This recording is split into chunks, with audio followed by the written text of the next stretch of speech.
Alexander the greatest Kings of all time అని ఒక list తీస్తే దాంట్లో ముందు వరుసలో ఉంటాడు.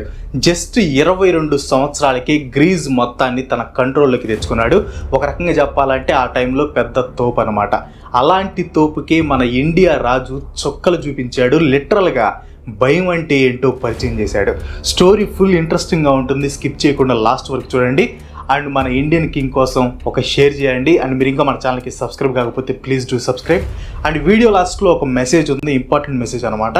మీరు వీడియో మొత్తం చూడకపోయినా పర్లేదు, లాస్ట్లో మాత్రం చూడటం మర్చిపోవద్దు. అలెగ్జాండర్ గురువు అరిస్టాటిల్. ఒకరోజు అలెగ్జాండర్ అరిస్టాటిల్ దగ్గరికి వెళ్ళి, గురూజీ ఫస్ట్ విడతలో ఇటు మొత్తం ఆక్రమించాను, రెండో విడతలో ఇటు వెళ్దాం అనుకుంటున్నాను అని చెప్తాడు. దానికి అరిస్టాటిల్, నువ్వు ఎటైనా జావు కానీ అటు ఇండియా అని ఒక ప్లేస్ ఉండిద్ది, అటువైపు మాత్రం అస్సలు వెళ్ళొద్దు నానా, వెళ్ళావంటే ఎత్తి కొదేస్తారు అని చెప్తాడు. దానికి అలెగ్జాండర్ని ఎత్తి కొదేసే అంత మగోడు ఉన్నాడే ఈ ప్రపంచంలో అని మనసులో అనుకొని థ్యాంక్స్ గురూజీ అని వెళ్ళిపోతాడు. ఇప్పుడు గురువులు మన మంచి కోసమే చెప్తారు, సో వాళ్ళు చెప్పిన మాట మనం వినాలి. కానీ అలెగ్జాండర్ అరిస్టాటిల్ మాట వినకుండా ఇండియా దగ్గరికి వెళ్ళిపోయి అక్కడి నుంచి ఒక వర్తమానం పంపిస్తాడు. గురూజీ ఇండియా వచ్చేసా అని. ఓరిని దుంపదెగ, వెళ్ళొద్దని చెప్పినా కూడా వెళ్ళేవు కదరా అనుకొని, సరే వెళ్ళేవుగా ఇటు వచ్చేటప్పుడు ఇండియాలో కొంత మట్టిని అక్కడి నుంచి నా కోసం ఒక గురువుని తీసుకురా అని చెప్తాడు. యాక్చువల్గా ఈ స్టోరీని డిఫరెంట్ వర్షన్స్లో చెప్తారు, కానీ ఇది ఎంతవరకు నిజం అనేది ఎవరికి తెలియదు. సో ఇప్పుడు మనం ఒరిజినల్ స్టోరీలోకి వెళ్దాం. KV presents greatest Indian Kings chapter 1 పురుషోత్తముడు. అది క్రీస్తు పూర్వం 334. అలెగ్జాండర్ గ్రీజ్ నుంచి పర్షియా వరకు రాజ్యాలన్నీ గెలిచాడు. పర్షియా అంటే ఇప్పుడున్న ఇరాన్ అనమాట. ఈ మ్యాప్ చూడండి, ఇరాన్ పక్కనే ఉంది, ప్రెసెంట్ ఆఫ్ఘనిస్తాన్, పాకిస్తాన్ ఉన్నాయి. కానీ అలెగ్జాండర్ టైంలో ఇది మొత్తం ఇండియా భాగమే అని హిస్టోరియన్స్ చెప్తూ ఉంటారు.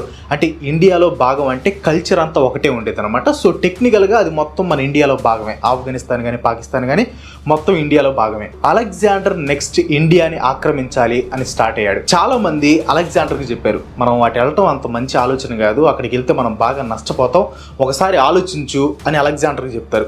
కానీ అలెగ్జాండర్ ఎవరి మాట వింటే అలెగ్జాండర్ ఎందుకు అవుతాడు చెప్పండి? ఒక రకంగా చెప్పాలంటే ఇండియాని ఓడించడం అలెగ్జాండర్కి ఒక కళ అనమాట. అందుకే ఫుల్ ఫోర్స్తో ఇండియా స్టార్ట్ అయ్యాడు. ఇది తన లైఫ్లో చేయబోతున్న అతిపెద్ద మిస్టేక్ అని అలెగ్జాండర్కి అప్పుడు అస్సలు తెలియదు. ఓకే, స్టార్ట్ అయ్యాడు. అప్పట్లో అంబి అని ఒక రాజు ఉండేవాడు. జులేం రివర్ నుంచి ఆఫ్ఘనిస్తాన్లోని కాందార్ ప్రాంతం వరకు తన రాజ్యం ఉండేది. అలెగ్జాండర్ దండయాత్రకి వస్తున్నాడు అని తెలిసి, ఎలాగో మనం అలెగ్జాండర్తో ఫైట్ చేసి గెలవలేం అని అతనికి తెలుసు. సో అతను ఏం చేశాడంటే, ఫైట్ చేసి మన రాజ్యం అంతా నాశనం చేసుకోవడం ఎందుకు, సరెండర్ అయిపోతే బెస్ట్ కదా అనుకుని అలెగ్జాండర్ దగ్గరికి వెళ్ళి, బాబు ఈ ఫైట్లు గీట్లు నాకేం అవసరం లేదు, నేను నీకు లొంగిపోతున్నాను, నీ కింద ఒక సామంత రాజులాగా ఈ రాజ్యాన్ని పరిపాలించుకుంటాను అని చెప్తాడు. దానికి అలెగ్జాండర్ కూడా ఓకే చెప్తాడు, కానీ ఒక కండిషన్ అనమాట, పురుషోత్తముడిని ఓడించడానికి నీ హెల్ప్ నాకు కావాలి అని చెప్తాడు. అయితే ఇక్కడ హిస్టరీలో 2 విధాలుగా చెప్పబడింది. ఒకటి, అంబికి పురుషోత్తముడు అంటే పడదని, ఇంకోటి అంబి పురుషోత్తముడికి రిలేటివ్స్ అని. కానీ ఎక్కువ చోట్ల అంబిని ఒక ద్రోహిగానే చూపించారు. ఎనీవే, అలెగ్జాండర్కి హెల్ప్ చేయడానికి అంబి ఓకే చెప్పాడు. అలెగ్జాండర్ దండయాత్రకి వస్తున్న విషయం, అంబి చేస్తున్న కుతంత్రం మొత్తం పురుషోత్తముడికి తెలుసు. అలెగ్జాండర్ డైరెక్ట్ గా పురుషోత్తముడి దగ్గరికి వెళ్ళలేదు. హిందూ కుష్ అనే పర్వత ప్రాంతంలో చిన్న చిన్న రాజ్యాలని ఆక్రమించుకుంటూ వచ్చాడు. ఫైనల్ గా జులేం రివర్ దగ్గరికి వచ్చాడు. పురుషోత్తముడు రాజ్యం జులేం రివర్కి అవతల పక్కనే ఉంటుంది. దాని గ్రీకులు హైడస్పీస్ అంటారు. ఇంకా చూడు, రివర్కి ఇటువైపు అలెగ్జాండర్ సోకాల్ ది గ్రేట్ ఉంటే, రివర్కి అవతల వైపు పురుషోత్తముడు ఒరిజినల్లీ ది గ్రేట్ ఉన్నాడు. అవతల పురుషోత్తముడు ఎలా ఉన్నాడు తెలుసా? అలెగ్జాండర్. నిజానికి పురుషోత్తముడే నది దాటి అలెగ్జాండర్తో పోరాడి గెలిచే ఛాన్స్ ఉంది. కానీ అలెగ్జాండరే ఆ నది దాటే వరకు వెయిట్ చేశాడు. దానికి రీజన్ ఏంటంటే, ఆ నది గురించి పురుషోత్తముడికి కొట్టిన పిండి అనమాట. ఆ నదిలో ప్రవాహం ఎప్పుడు ఉండిద్ది, ఎలా ఉండిద్ది, ఆ నది ఎలా బిహేవ్ చేస్తుంది, మొత్తం పురుషోత్తముడికి తెలుసు. ఇన్ కేస్ అలెగ్జాండర్ తన సైన్యంతో నది దాటేటప్పుడు ప్రవాహం ఎక్కువగా వచ్చిందనుకోండి, అలెగ్జాండర్ సైన్యంలో కొంత భాగమైనా ఆ నదిలో కొట్టుకుపోయే ఛాన్స్ ఉందన్నమాట.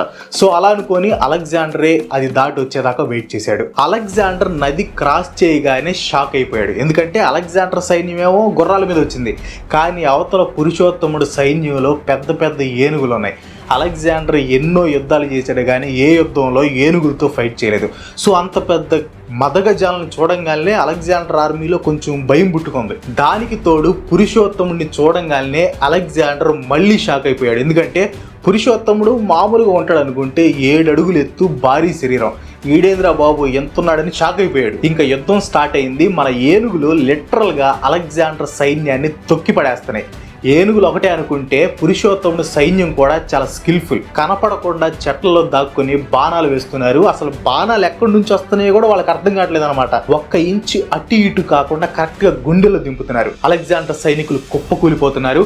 సైనికుల్లో ఆత్మవిశ్వాసం తగ్గిపోతుంది. ఇంకా అలెగ్జాండరే తన బాడీ గార్డ్స్ తో పాటు రణరంగంలోకి దిగాడు. కొంచెం ముందుకు రాగానే అలెగ్జాండర్ గుర్రం గొంతులోకి ఒక బల్లెం దిగింది. పురుషోత్తముడు తమ్ముడే దాన్ని విసిరేశాడు అనమాట. ఇంకా అలెగ్జాండర్ గుర్రం కింద పడి చనిపోయింది. అలెగ్జాండర్ గుర్రం పేరు బెసిఫెలస్. అదంటే అలెగ్జాండర్ కి చాలా ఇష్టం. ఆల్మోస్ట్ అన్ని యుద్ధాలు ఆ గుర్రం మీదే చేశాడనమాట. ఇంకా ఆ గుర్రం చచ్చిపోయేలేకి మనోడు ఫుల్ బాధలో ఏడుస్తూ ఉన్నాడు. ఇంకా తన గుర్రం చచ్చిపోయేలేకి కోపంతో ఇంకా పురుషోత్తముడిని చంపేయాలి అని కసితో కత్తి తీసుకొని పురుషోత్తముడి తల నరకటానికి ఇలా వెళ్తాడు. ఒక్కసారిగా పురుషోత్తముడు బాణం అలా ఏంగానే ఇక్కడ దిగిద్ది అనమాట. కింద కుప్పకూలిపోతాడు. యాక్చువల్గా ఆ ప్లేస్లో పురుషోత్తముడిగా అంటే మన ఇండియన్ కింగ్స్ కాకుండా గ్రీక్ రాజులో లేకపోతే వేరే ఏ రాజులో ఉన్నా అదే స్పాట్లో అలెగ్జాండర్ చచ్చిపోయేవాడు. కానీ పురుషోత్తముడు అలెగ్జాండర్ని చంపలేదు. దానికి రీజన్ ఏంటంటే అప్పట్లో మన భారతీయ రాజులు ఒక రాజనీతిని ఫాలో అయ్యేవాళ్ళు. చేతిలో ఆయుధం లేని వాడిని, లొంగిపోయిన వాళ్ళని మన భారతీయ రాజులు చంపేవాళ్ళు కాదనమాట.